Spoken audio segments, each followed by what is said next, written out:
G'day guys, Fitcho here, and just a couple days ago I uploaded a video trying 1960s Formula 1 cars around a 1966 version of Monaco just to see how crazy the Monaco Grand Prix was back in the day. And if you guys have seen that video, you know things don't exactly go to plan, and for some reason, after recording that video, I thought it would be a good idea to record another video at this track, but this time in modern day Formula 1 cars. So we've got the Ferrari SF70H with us today to have a bit of a thrash around the old streets of Monaco to see how the modern beasts of Formula 1 fare against the tracks of old. Let's do this.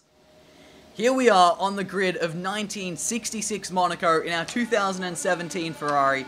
We have a full field of Ferraris up in front of us, 17 other cars I think, to be exact, and it is lights out and away we go. We got a massive frame rate drop, so just like in the last video, I'm just going to wait off the line so I don't have to accelerate and push past traffic through that massive frame rate drop, and they do back up terribly as we head down towards Sandoval. Through there quite nicely actually. I thought this would go a little bit worse considering the previous video. Is now up Beau Rivage. We go very, very tentative here on the opening lap as they're going side by side in front of us, and we have absolutely nowhere to go. Just watching that guy on the right, the Scot, as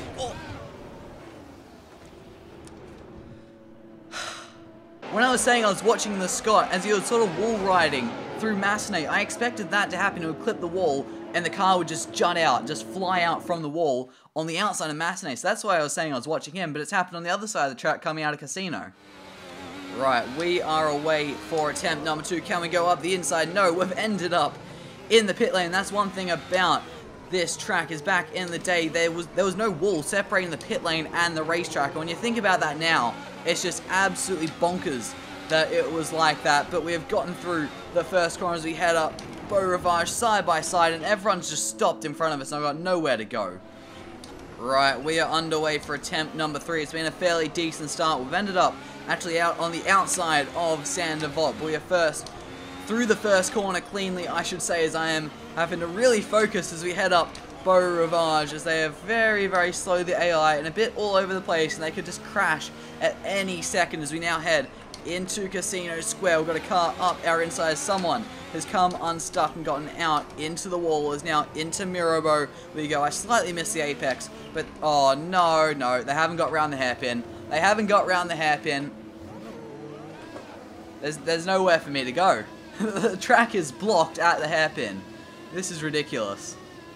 Right, let's have a look at what has happened. Ignore the horrible graphics, because I've had the same glitch that kept happening to me last time I recorded a video on Assetto Corsa. We're just watching the leader. He's headed through Mirabeau and now down to the hairpin, and he's gone in a bit too deep, hit the wall, got it stuck, and then the guy behind him has got stuck as well, and the track's just blocked from there. Right, we are underway for attempt number 4. I have had to restart the game to sort out my issues as I've gone into the pit lane again, and it automatically puts your limiter on, so that's really hurt us down into Sandoval. But I think this time I'm just going to be careful as we head up Beau Rivage. Don't do anything too stupid. We're right at the back, so we can just let everyone go through ahead of us and avoid the crashes as we see them up ahead. There is no need to rush, and I feel like I'm going so slowly right now compared to how fast I can push with no other cars around me, and the yellow flags are out as I've gone too deep into Mirabeau right after I say I'm going so slowly. And yeah, they've crashed at the hairpin yet again. I don't think the AI can get through the hairpin. Come on, you guys can push your way through. You can do it. You can do it. Oh, I've just been rear-ended. The leaders come round to lap us, and everyone's just disappeared. But now I have huge rear wing damage. I was just waiting for everyone to go because they were starting to unblock themselves. Like you saw, the leader came round. But nope, I'm just being rear-ended. Right, attempt number 5. If the AI don't make it through the hairpin this time, I'm just going to bite the bullet early this time and jump straight into time trial, because a hot lap in this car around this track is bonkers. I don't even know how to describe it. It is absolutely insane. You have to see it to believe it. It's absolutely freaking crazy. I was hoping to sort of be able to show you through a race and have some good racing with the AI, but if they can't make it around the hairpin, well, we can't exactly go racing with them, can we? But up Beau Rivage we go here. I think it's attempt number 5, I did say, is into Massenet. Hug the inside, clip the curb just a little bit, bounce us a little bit wide. Can we switch back through Casino Square as we now head down towards Mirabeau, and the yellow flags are out.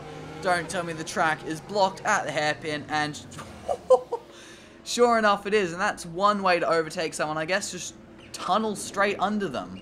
But I think I'm going to have to bite the bullet and jump into time trial now, because we can't have a race like this, can we?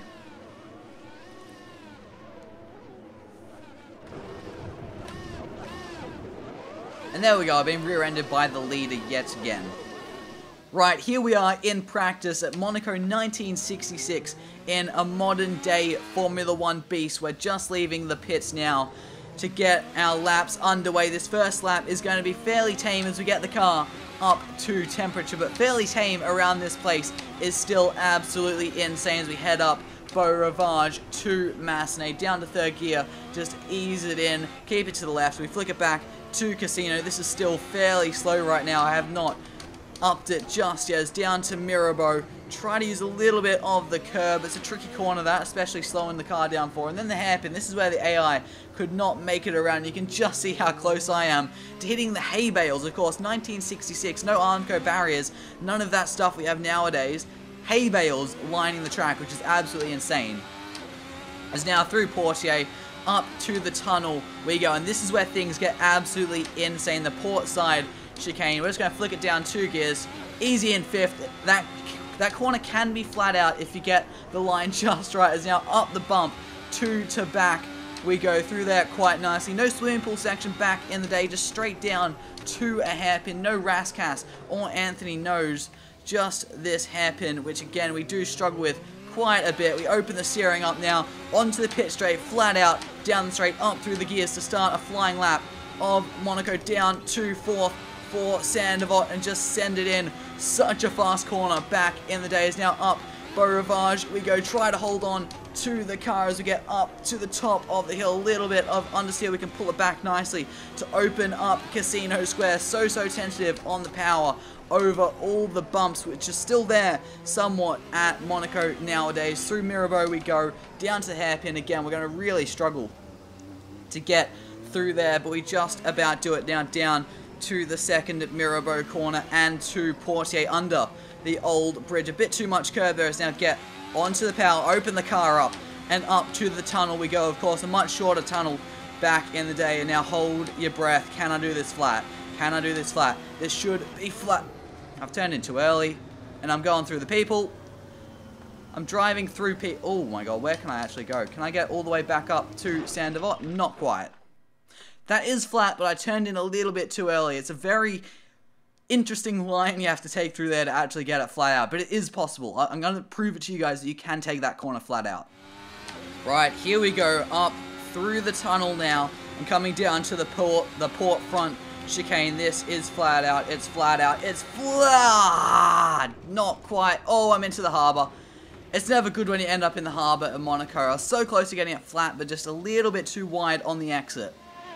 Right, here we go, watching a replay. Through the tunnel we go, and now down the hill, keeping it absolutely wide open, flicking in. We clip the hay bales, and, well, hay bales don't do a great job at stopping Formula 1 cars going 300 kilometers an hour. You know, Armco barriers do it a little bit better, you know, just a little bit.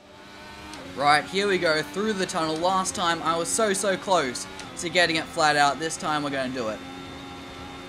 Nice and easy. Absolutely flat out, and now you got the big brake for to back because you got that jump, and if you don't slow it down enough for that jump, you're going to go airborne and into that wall, and now down to the final hairpin, which is such a tricky corner in these modern day Formula 1 cars. Just ease back onto the power, open the steering up, be careful as the turbo kicks in, and up to the line. There we go. It was a little bit disjointed, but that was a full lap of Monaco, and fuck it, we'll try one more. Through Sandoval we go. Such a fast corner up. Oh no! We won't try another one because I've spun it out.